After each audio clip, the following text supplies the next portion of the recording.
It's not so easy, eh? That's right, take it steady, sir. And don't swallow for a breather, though.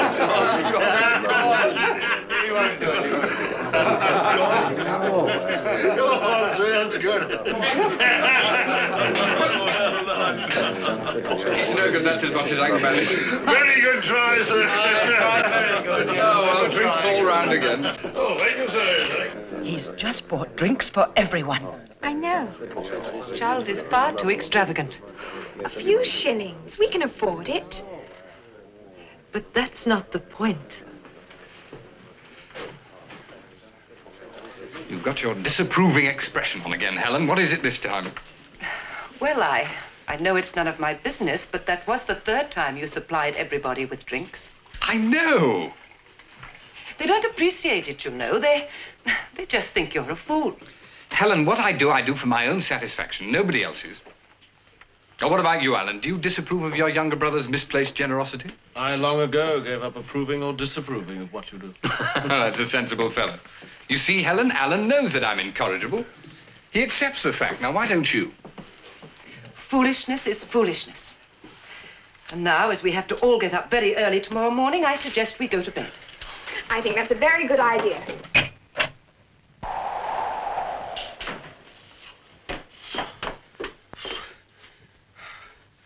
What can I fetch you, Father? Oh, Mull me some claret. It's not fit for a beast out there tonight.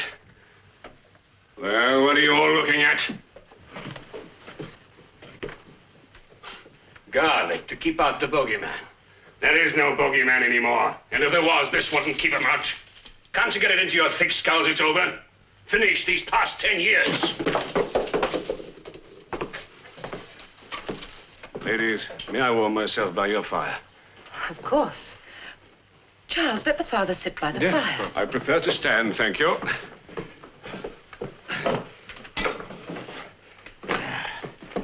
Oh, it's easier to warm oneself this way. That's better. Fortunately, my calling still allows me the luxury of a warm posterior. One of the few pleasures left in life. You strike me as a man who takes his pleasures seriously, Father. I do, my son. Indeed, I do. Pleasure in this life is important. Well, what are the alternatives? Hellfire and brimstone? Or... No, I'm sure the warming of one's backside in front of an open fire and mulled claret aren't part of the grand design. Now, these are earthly pleasures to be enjoyed while one is able. And what, may I ask, are four charming English people doing in the Carpathians? Oh, may I introduce us, Father? My name's Charles Kent. This is my wife, Diana. My brother, Alan, and his wife, Helen. Father Sandor, Abbot of Kleinberg, at your service. Oh, please, be seated. Father, Kleinberg must be a dangerous journey for you to travel armed like this. Another of my earthly vices. Each time I leave the monastery, I bring this with me. The brethren think it is a bundle of prayer books for the unfortunate heathen I meet in my travels. I'm sure they truly believe that the venison I bring home from time to time drops dead by the divine will of God. You two are hunting? No, some climbing, some sightseeing. Travel broadens the mind. Admirable. But I question your choice of locale. You certainly won't have your mind broadened by this lot. You don't seem to have a very high opinion of your flock. Not mine. Oh, dear me, no. I wouldn't tolerate them. I wouldn't tolerate them!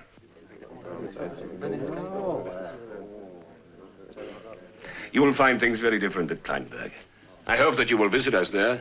You could stay at the monastery. The brothers would make you very welcome. Well, thank you, Father. That sounds like a fine idea. Our program won't allow for it. Tomorrow we go to Karlsbad. Though I suppose we could change our plans. I suggest that you do so. It's very kind of you to invite us, but as my wife points out, we do have our program to stick to. I don't care whether you visit Kleinberg or not. I'm just saying you shouldn't go to Karlsbad. I've heard it's very beautiful. So is that drop of belladonna. Deadly nightshade. Oh, we're all quite experienced climbers, Father. Climbing's got nothing to do with it. You may think me an eccentric old cleric and not much credit to my cloth. Perhaps I am. I enjoy shocking people's susceptibilities. But I can be serious. And when I tell you not to go to Karlsbad, I want you to take note. Landlord? Yes, Father? Have my horse brought round. Well, I'm delighted to have met you all. And if you do decide to disregard my advice, at least stay well clear of the castle. Castle? But there's no castle marked on the map. I would have noticed. Because it is not on the map doesn't mean it does not exist. Stay away from it. Ladies. That's very strange. Stop fussing, dear. The father made a mistake. If there was a castle, it would be marked. Well, right or wrong, we'll find out tomorrow.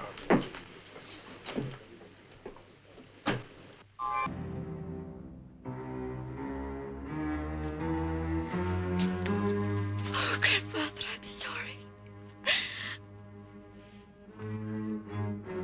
Oh.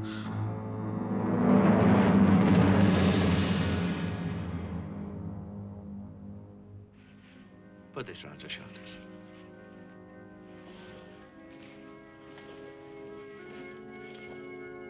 Oh. All right. All right, Jessica. Come on.